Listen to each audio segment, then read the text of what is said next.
il y a des gens qui ont droit à telle ou telle chose et qui ne savent même pas que ça existe. Il y a des difficultés d'accès. Bon, ça c'est peut-être un point marginal. Le deuxième point, c'est que des transferts sociaux ne peuvent pas tout.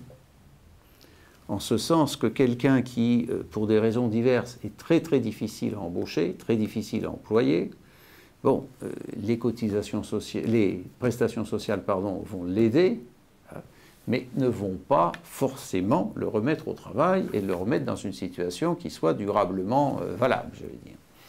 Et puis, troisièmement, il y a un phénomène que l'on a vu, alors, est-ce de la pauvreté ou pas, ça se peut se discuter, c'est qu'il y a la manière dont un certain nombre de prestations sociales sont constituées entraîne des désincitations au travail. À savoir que, par exemple, ça a été mis en évidence il y a X années, alors il y a des petites corrections qui viennent peu à peu, c'est tout le débat sur le revenu minimum d'activité versus le revenu le RMI.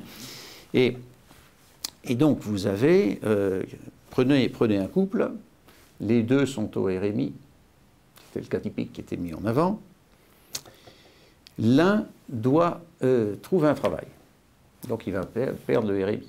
Il va se mettre à payer des impôts locaux, il va échapper à un certain nombre d'aides sociales. Et pour que ce soit rentable pour lui d'accepter un travail du niveau SMIC ou quelque chose comme ça, c'est pas évident du tout.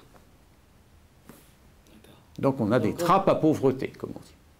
Donc il n'y a pas une marge d'escalier, un écart suffisant entre le revenu net de tout du travail et le revenu des indemnités. Passer au travail, on perd les indemnités, on commence à payer des impôts.